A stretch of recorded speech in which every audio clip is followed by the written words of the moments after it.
Hey, welcome to the Price Sell Paint podcast. We are talking about virtual estimates today. Do they work? Are they effective?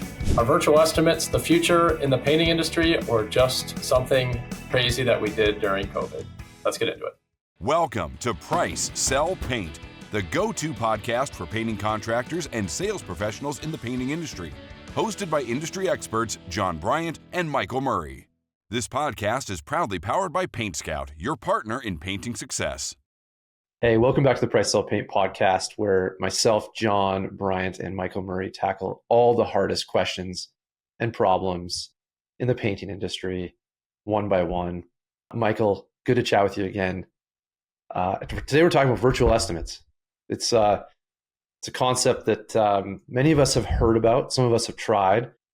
And Michael, I want to talk to you about so many things about this because I am kind of confused. You've had some success over the years with it. I have not.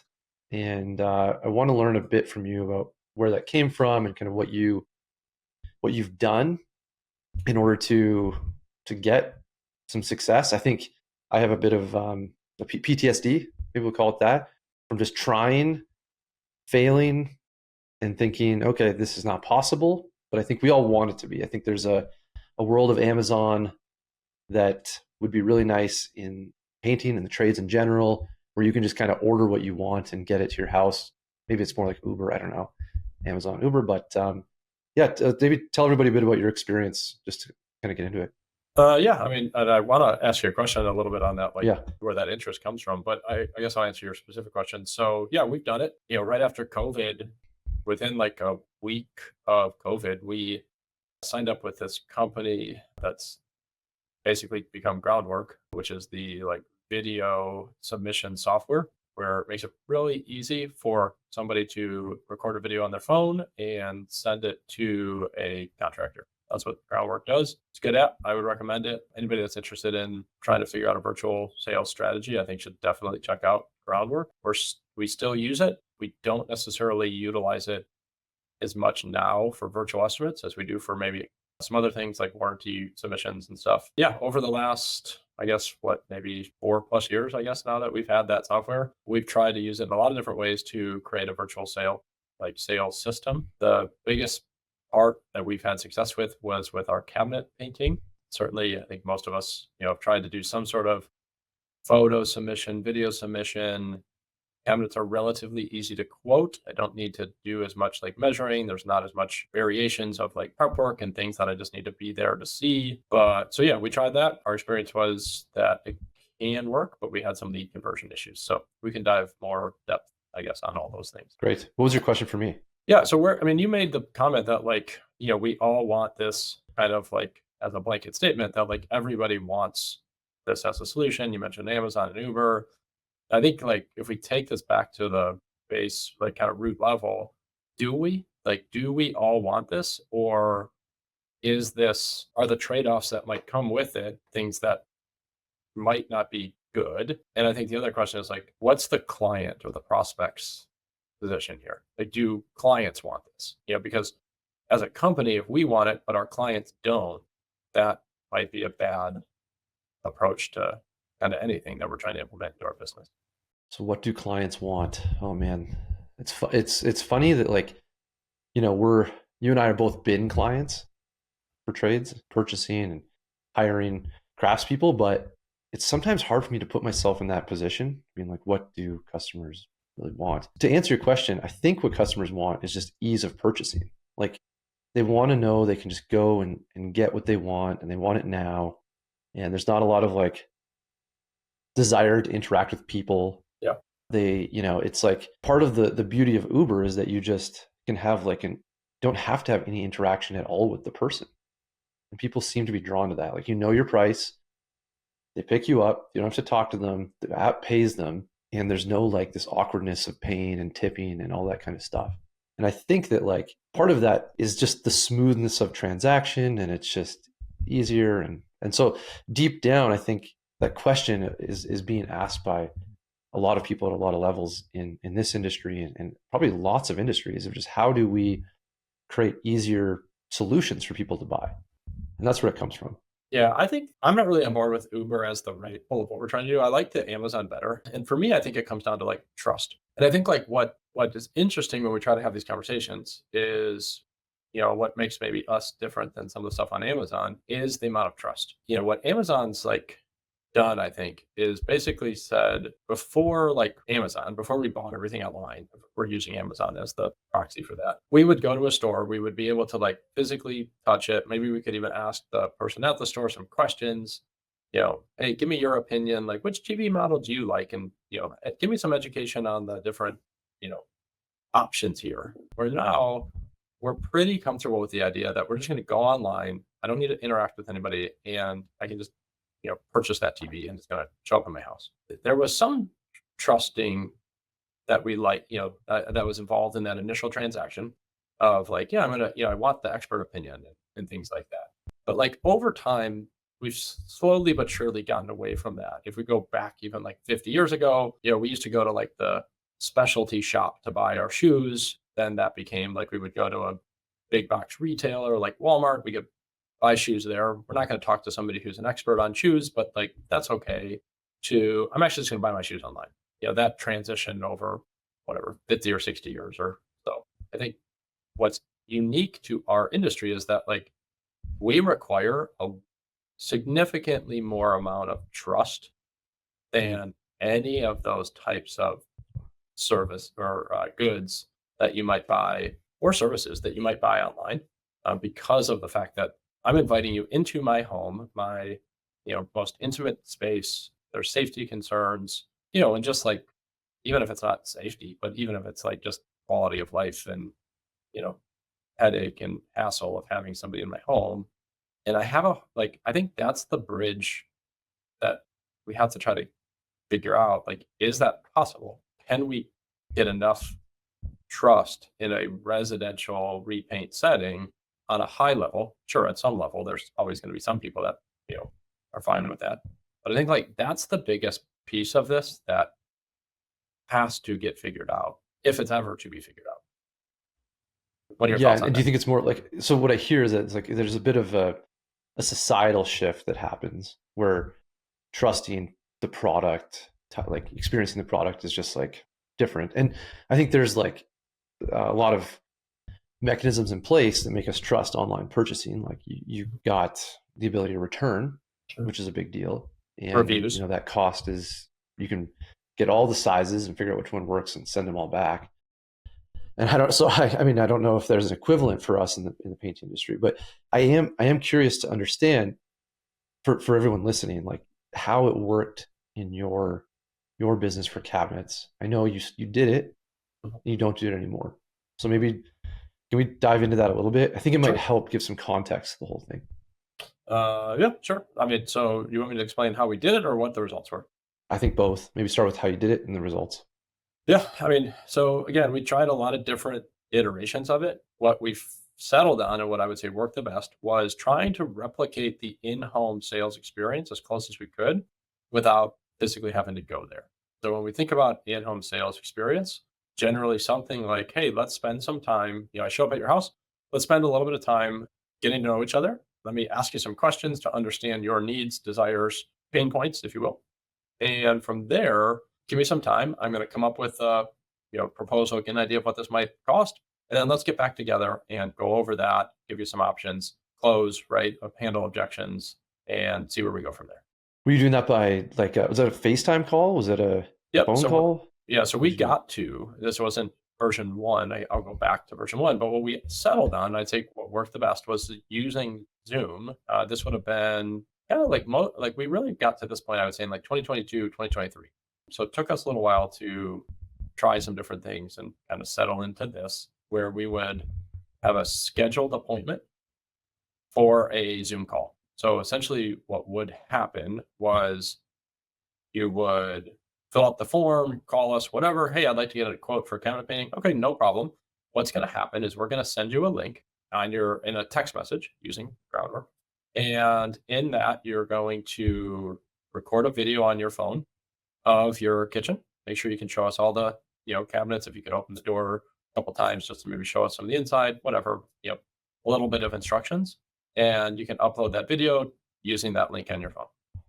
Once you've done that, we're going to reach back out and we're going to schedule a time to kind of talk about your project and go over pricing and give you some options there.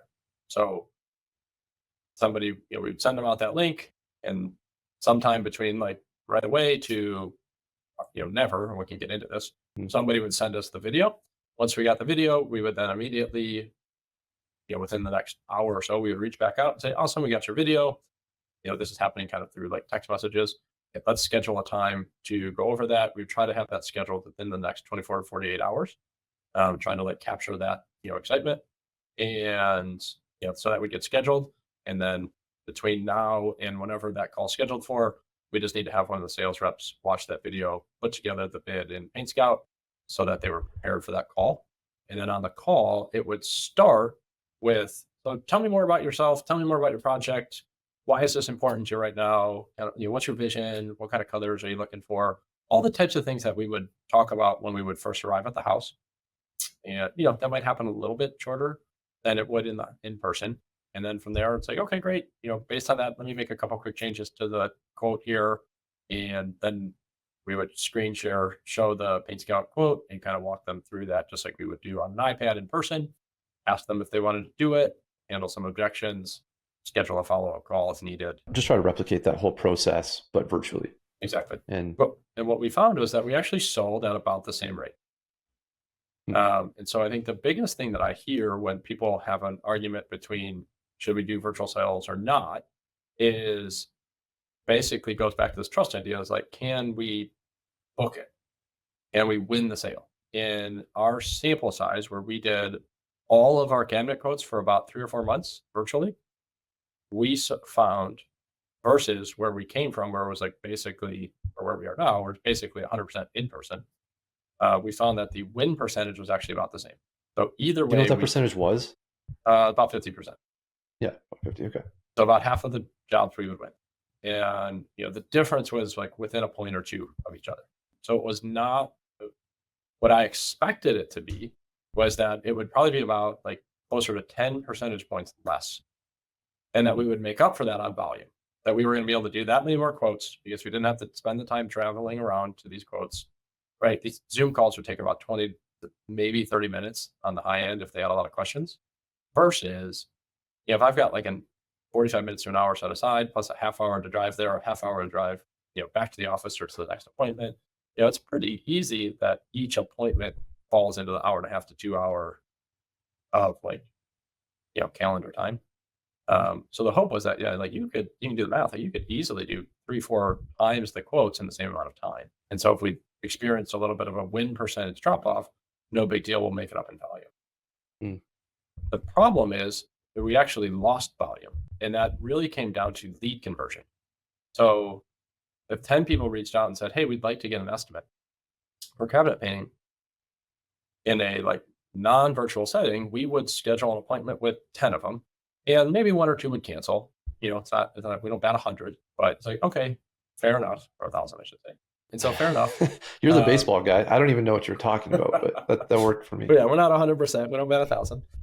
Mix up my analogies there. So, but what we found was that like in this situation, we were only getting like 50% of the leads to convert to sending us a video and scheduling the Zoom call and showing up for it. Right. So it was like in any one of those spots, people were dropping off at a level that was unacceptable, really.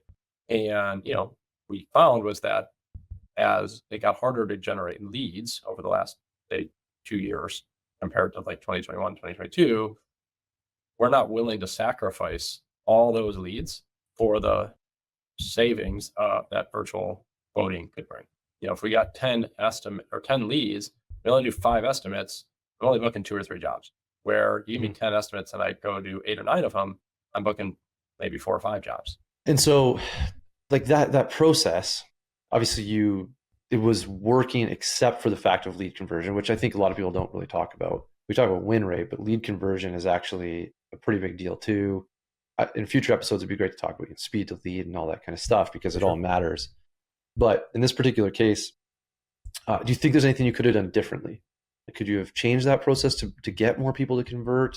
So the problem is with that is like we are losing control in this situation and we're putting the work in the customer's hands, which is part of the argument for it, right? You'll hear people say, oh yeah, do the virtual estimates because like you're going to get rid of the tire kickers. They're not serious. If you're not willing to send me a couple pictures or a 5-minute video on your phone, like you're just not all that serious about it.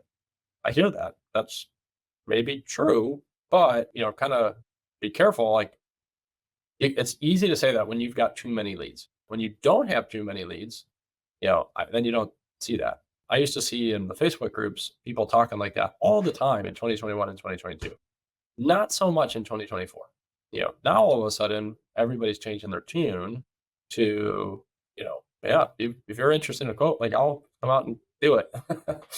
And yeah, I don't know. So I think we put in their hands a lot of the work and people get busy and they lose their excitement in it. And I think part of the problem with like cabinet painting is it's not necessarily a need. The next project comes up or we actually decided to just do a vacation this year. We'll just live with the kitchen we've got or whatever that, if we don't get them to the next step in their mind, right? So in my mind, if somebody calls us, what they expect to have happen is a booked appointment for an in-home estimate. That's what homeowners are used to when they call a home improvement company. And when they're told, hey, we got this great new system where we can do this all virtually, it's immediately like, wait, what? Like, that's not what I was expecting, but oh, okay, like this sounds interesting. Maybe I even like this. Yeah, that sounds good. I'll do the video thing. And then they just often get busy with life and, kids and soccer practices and homework and all the things. And now we're playing the game of like, chasing after them, begging them, hey, you reached out yesterday. We haven't heard from you. Could you send us the video, please, please, please? And sure, like, I mean, we have a pretty decent size team. We have the ability to do all those things really well. And it was not for a lack of effort, but it's like after you reach out to somebody 10 times with no response, it's just not happening. I think there's two interesting points that I think about a lot in this process. And that's one, when customers contact us and then we make them do something, it's not often met with excitement. Well, we get a lot of projects just summertime. It's like just how many projects are coming in. A lot of them aren't the right fit. And so we ask customers to take a picture for us. And like people drop off when you have to take a picture. Like, oh gosh, a picture? Like, that's a small barrier. But people aren't thinking they have to work to get a price. It's like, I just need a price. And so creating that seamlessness, I think, is really, really important. But two, one of the other things that's always on my mind is who our target audience is. And I think like what's interesting is that, you and I fairly tech savvy. We're trying to do things most efficiently we can. And our target audience for cabinet painting, how would you define them? What's the demographics here? I mean, we do a lot of it, so I can speak just from that experience, I guess. But what we see is it kind of falls generally into two buckets. I would say it's like middle-aged married couple with younger kids, somebody that's like, I don't know, 35 to 50, kids in school kind of idea. Or the other bucket is more of like the retiree whose kids have finally moved out of the house and they're ready to like make some changes, get some upgrades, but they don't necessarily want to like rip out their whole kitchen. Totally. Yeah. So that's how I define it too. And what's interesting about those two groups of people is the one group is busy, like you said, they've got their life going on. Yeah. The other group is not tech savvy. Yeah. We're stereotyping. I agree with you 100%. Yeah. And obviously we're stereotyping. There's some nuances there, but for sure. I just think of, my parents, and if I told them like, hey guys, I'll give you an estimate, but you got to take a video. My mom is actually really, really good, but she might have it upside down or different. Like it's operating that's just not like her strong suit. And she would just love for someone to come by and to chat and to hang out. And so trying like that was because we've tried to do virtual estimates. In fact, we do them all the time when they're jobs that we don't really want. It's like, hey, love to do it. It's $2,500. Cool. I'll call you. And then they hang up. Never, I'll never call you. And so, and this is my like fundamental issue with this is that, as service providers, we have to make it so easy and seamless for people to get what they want from us. And any barrier there, I've just felt like has been hard. The other fundamental issue with this, I know we're talking about cabinets, which I think, like you said before, is just like a more simple, approachable project that, you can have a conversation about, you can count and figure out a price. It's not wild. You've got your numbers dialed in and got your PaintScout template up and you're just like plugging it in. But eventually I want to talk about PaintZen and this idea of that, like, for those not familiar, PaintZen is a company. I think it still exists, right? Still out there. Yes. Yeah, maybe. I haven't looked in a little while. Yeah, if you're somebody who is from PaintZen listening to this, feel free to comment just to let people know if I'm being correct here. But it's that there's an online flow. Like, you can actually go and pick as a customer, like, I want to do a bedroom, and here's how big it is, and here's the paint I want to use. And at the end, you get a price, and then contractor just is like a sign and goes and does the job. So that's I think, like, the next level of this. Yeah, that's like a self-service, 100% self-service. That's like the Amazon model versus, what we're describing is not really Amazon, but it's like in the direction of Amazon. And what they're trying to do is that full self-service. Like, you tell us how many rooms you have and how big they are. We'll tell you how much it costs. If you want to do it, enter your credit card information and somebody will show up and pay it. Yeah. So I want to talk a little bit about that, but just to close off the cabinet question for you, would you, in your mind, after seeing all of that, go back to it in a different way? Like, would you ever change the way you did that in hopes of doing that again, or have you just given up?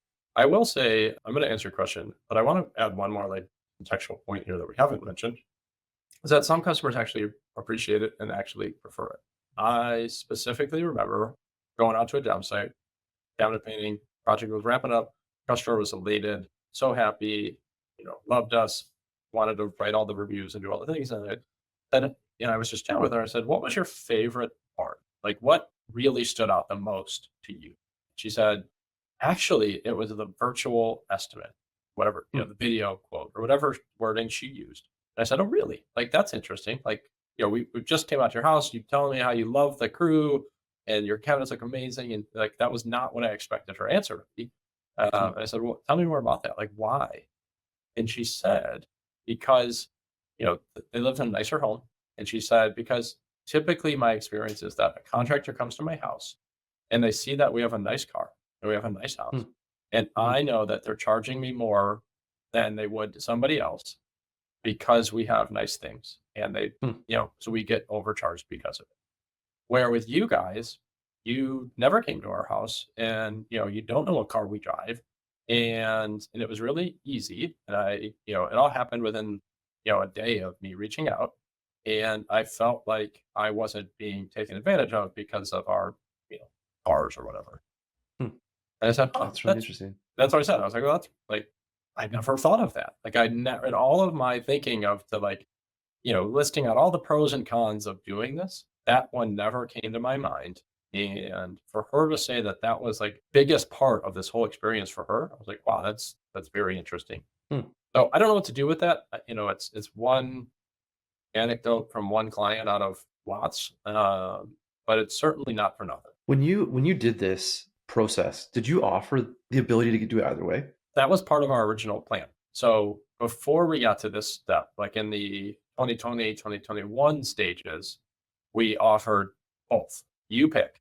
Do you want in-person or virtual? And it worked okay. Like, we had some of both. Part of the problem is like scheduling, managing. You're kind of not getting the full benefits of the virtual because you're still running around and you're doing appointments, and then you got to get back to the office. You can, do the videos. And the reality is that like the video quotes kind of be second priority, right? Because it's like, oh, wait, I can't do this right now. I got to get out the door. I got to run off to that appointment. I'm going to be late. And it's just like, well, yeah, but this video was sent in 3 days ago or 2 days ago. Like, no, we've got to do that today. It's like, well, I can't. Like, I got to go to do this. And it became easy to like not do the videos because we were running around doing the in-person stuff, especially during busy season, which is part of the reason I said, hey, we're going to dedicate one sales rep to just do virtual quotes for 3 or 4 months and like really test this and see how it works. Man, it's very fascinating because there like, that makes me think a lot about the comment I made earlier about making it easy for customers to get what they want. There is an element of this that's really, really easy. And also, like, I never thought of that either, that like it levels the playing field. And you don't have to have someone in your home, and you can decide, kind of get a sense whether you want to even start that process with somebody by having the price and talking to the person and all that kind of thing. Did you find like there was any issue? Obviously, your win rate didn't go down, but do customers like to see the product? Like, do they like to feel the cabinet? Is Yeah, that part of it too? for sure. And I think that's actually like one of the biggest reasons why, because we were always worried about that. We know that, like, just to your point, seeing is believing. Mhm. We are very confident in the products and the process that we have is like superb. And that when somebody sees something, one of the cabinet doors that we've painted, the response is always like, wow, this is way better than I thought. This is way better than my friends who had somebody else paint their cabinets and things like that. Mhm. Where in a virtual setting, that's hard to do. We talked about what if we like mailed them a sample, and what if we could get these made so small and like kind of inexpensively that we could afford to just mail them and not need to get them back. And it's like, yeah, we could do that. We could raise our prices maybe a little bit to account for the cost of doing that. So there's a ways to do that. I would say that we never went full in on that part of it in terms of like making the investment to do that. So I think there's a way to do that. I think it requires like quite, a pretty significant buy-in in terms of like logistics and some of the things that it would require. It didn't sound like it was a barrier though. Like that's what is interesting is that like Yeah. yeah, your lead conversion was lower, but your sell rate wasn't lower. So like maybe it's not an issue for customers if you have a reputation, maybe or Yeah, I think that's part that of kind it. of thing. Yeah, I do think that like It's a lot. having the reviews and the strong reputation, and kind of being known for that service, I think helps us. But yeah, I don't know. I mean, again, Yeah, sometimes it's interesting. hard, right? And this is part of the problem with a lot of these things. Like, there's no equal, like, there's not like a control here where we can have like a science experiment, and like this, we give the same like a quote to person A virtually with no sample, and then a quote to the same person A, in person with sample, and the same person gets a quote virtually with a sample. Like, which one works better? Let's talk about this PaintSend thing because I think that's really going back to the start, like that, like you said. I mean, that's more of the Amazon like self-serve approach. You get what you want, and maybe there's a room for that in a cabinet world where you just enter your cabinet doors and drawers and whatever else, and here's a number and purchase with your credit card, and then we'll come up to the house. And I had this conversation recently with somebody about like, I think it was somebody like in the paint manufacturer side of things, being like, "Oh, the future! Like, what's the future going to look like? Like automated estimates, and this is what like contractors need is you go on the website and you can get an automated estimate." And obviously, I come from a point of like relationships is how you sell. Like people need to trust people buy on trust, especially in their home. Like you said, it's a very it's like their castle, and we need to build that. And so I've always thought that process is a scary one. And maybe it works if you're like in an apartment in New York City and you have a $1,500 job and you are, somebody who is a young working professional and just like you go on, you buy. What's interesting about the whole thing is kind of watching that system play out. And again, if anyone from PaintSense watching, I'd love to get your comments. But what I gathered after watching it for a while is I go on and test it and see how it worked. So I was like, "Oh, we got to do this for ourselves. Like this sounds awesome." And inevitably, what you'd find out is that you take these routes. Like you'd pick this, come up with a couple of pictures of a room, like small, medium, large. Okay, I'm a large room. I want the trim and I want the walls done. And then it moves to the next one and select another room. And as soon as you select another room, it says, "Great, we'd love to come out and do an estimate for you." And it was like, I believe what happened. Yes. Like the other person's like, "Oh, that was What the useless." hell did I waste this time? Yeah, and I think as soon as you clicked exterior estimate, it just said, "We're coming out to see the property." Because what you run into with this industry is that preparation Yep. plays such a major factor. And I think you piss so many people off when they go through this fun little game, they select it, you pay for it, and the crew shows up. They're like, "Actually, your job is triple the price because you didn't tell us about the ceiling height. You didn't tell us about it was like oil paint that's super chipped up, and it's triple the price." And now everyone's pissed off. Am I wrong? Like, does that seem like the right assumption there? Yeah, I mean, that's, I think, everybody, all of the sides of it, I think those are the fears. So Mhm. as you were talking about, what the paint and thing is it's turning the painting industry into a commodity. Yeah. And that's that's something we should all not want. And the reality is that, like, if PaintSen's going to do it, Amazon's going to do it. Like, if it's going to work, then Amazon will be the place where it's going to go. And then we're all subcontractors of Amazon, and they're just looking for, you know, who's going to do it the cheapest, because quality doesn't matter to the most extent. And it quickly turns into, or even like an Angie's List kind of idea, where you're just, they do all the marketing and sales, and the painting company is just the one to fulfill. As long as you do a decent quality job, then you get more work. Like, well, that is a race to the bottom. That is I mean, you can see, like, Amazon is great for a lot of things, but if you're like an artisan furniture maker, you don't have to compete with Amazon. There's still a market for that, but it's made it very difficult. And so anyway, so that's, I think in our industry, from companies like ours that are trying to provide a higher price point, higher level of service, that's going to require more trust, more education, more one-on-one interaction with a person. And I think that's a good thing, personally. And I know, I think that's what you're saying too. I do think, I think Paints, and again, I think they're still around or whatever, but I think what they started to get into was more of the commercial side. And I can, to your point, like, I can see that working. And, if you're looking to, I don't know, flip apart or turn apartments or whatever, or things like that, it's like, yeah, like, here's how big it is and what's the best price you can give me. Don't really care to some extent who shows up, what their background is, how trustworthy they are. Don't necessarily care that they're using the best products. Just get her done. Get her done. Yeah. It certainly didn't help. The faceless people that paint. That's the ones we're looking for. Yeah, I mean, like, at some point you're getting replaced by that robot painting thing that we've probably all seen on the Instagram or whatever. Yeah, it looks really cool. Love to hang out with it, like have a beer with that thing. Yeah. It's what could go wrong? Yeah, I mean, so like in concept, I mean, these things sound great. You're like, oh yeah, it's super easy. Just like create this flow where people can go and make decisions and they just buy.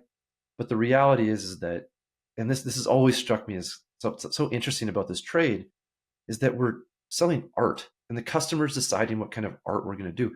Like painting, so people often ask like, oh, what do you do? And I'm like, oh, I'm a painter. Oh, do you do art on like on canvas or it's like, no, we do homes. It's like those are somehow like equal. I don't know. It's the same word. It's also the same word, exactly. Right. And so like I step back and I'm like, oh, actually we're just kind of doing this large scale application of paint, but it's kind of artistry. And as soon as you start to move that into commodity, it just kind of falls apart, because now you're leaving the expertise of the job in the customer's hands, and they actually are hiring you for your expertise. It's like they don't know how to paint or they don't want to paint. So you're going to let them do the estimate for you. It never really, at a deep level, doesn't sit quite right with me. And I'd love to say it's possible, because how sweet would that be? But I'm not sure. I just don't see it. Yeah, right. I mean, if you're the lower cost provider, or and you're subcontracting out all your work and things like that, there might be a reason. Like, this might make sense. But for, I think, companies that are trying to build a team of employees, sales team, higher price points, what you're hiring is like our trust, the trust that you have in us and our reputation. That same similar experience that you're going to get from this company, because you're going to get the same type of crew each time, that at a higher price point, that I feel like takes more of that know, like, and trust in the sales process. You don't get a whole lot of know, like, and trust when you fill out a form on the website and then it spits out a price. Right. But you get a little, testimonial videos or something, but it's just not the same thing as. What's funny is I think back to like maybe what the cab industry, the conversations they had before Uber, like when Uber came in. Oh, got it. Yeah. Sorry, cab. What's the correct term for that? The cab industry? Taxi? I don't know. Yeah. Taxi cab. There you go. Okay, thank you. I haven't taken one for a while, obviously, so forget what they're called. But they probably had the same discussion, and maybe this is a good point for us to end on, which is that like they're probably sitting there thinking like, people love us, like you have their driver, they like talking to us, and it's about the relationship and the trust level that you get because we have a reputation, and Uber will never stand a chance. And then now, like to my point earlier, I can't remember the last time I took a cab Actually, I do. It was like a couple weeks ago. And the reason I took it is because it was half the price and recommended by the hotel. That was the only reason. And so there's got to be room in the industry for some type of advancement in this area. I'm just not convinced how it works. And I think you and I would be hard pressed to sit here and think this can never get any better or change. Obviously, you've seen good results with some tweaking. Maybe like society changes a little bit more and they're more inclined, or those younger people start, that ones like everyone that's used to phones is now 60 years old and used to that more that type of process. Maybe we're just ahead of the game. Yeah, no, I mean, I made the point earlier that like maybe Uber isn't the right example, but based on the way you just described it, I do see the similarities, right? Where like the taxi cabs, they had like those medallions, and which was like the license essentially to be able to operate as a taxi driver. I assume it came with background checks and different things that would be the proxy for me as a consumer to trust that this person wasn't just going to drive me out to the middle of nowhere and murder me or whatever. It's like, okay, like, yep, I'm gonna willingly get into the car of a perfect stranger and they're gonna take me where I need to go. And they're not gonna like hold me hostage and they're not gonna charge me more than they're supposed to. And what Uber said was the system can just be built on reviews and reputation. That if we build the system on reviews and reputation, that will replace the like medallion of the taxi cab world, which was, completely corrupt and then It's run by the mob ever since it was created. yeah. And so it was just like I think there was, some very good opportunity to like fix a system that was broken, turn it on its ear, and they did. But yeah, to your point, I mean those, big taxi companies or whatever were sitting around like we are saying, hey, like nobody's ever gonna trust random strangers to drive over and pick you up in their car. That like what's the proxy there? And what Uber has shown is that the trust proxy is the reviews. Maybe I've never driven for Uber, but I'm sure there's some kind of maybe background check or something that's done. I sure hope so. I guess I hope. Yeah.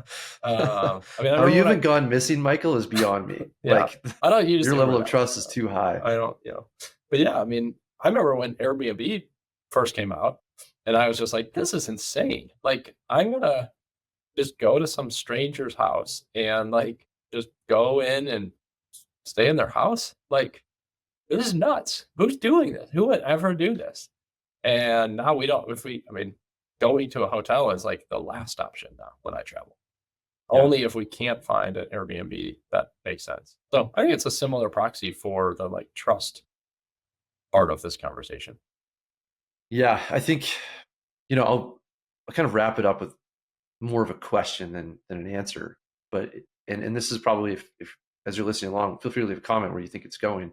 But what are things that would have to change in order for us to get to a world where it becomes that for the trades, that for painting, that for other things? I think you see it more in the product side, like HVAC, I know has this type of a flow with a lot of their, sign up for an install today type approach. And it's happening. And I just don't think I've wrapped my head completely around the idea of it in this industry, but I might be short-sighted and might need to have my eyes opened a little bit. And I think this whole chat has made me realize that there's a space for it. So I think it's open-ended. I think the future will be interesting. I'd love to have those conversations as we keep exploring it. So yeah, for sure. I think there's so much customization in what we do that's the harder part, right? Mm-hmm. Where in a lot of other industries it is less custom than home improvement. For sure. But yeah. Well, we'll leave it up in the comments. For those listening, guys, if you're enjoying this, please like and subscribe.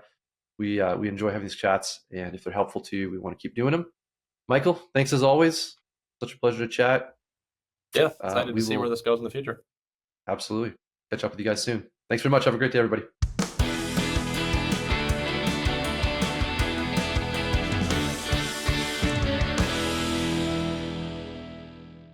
This podcast is proudly powered by PaintScout, your partner in painting success.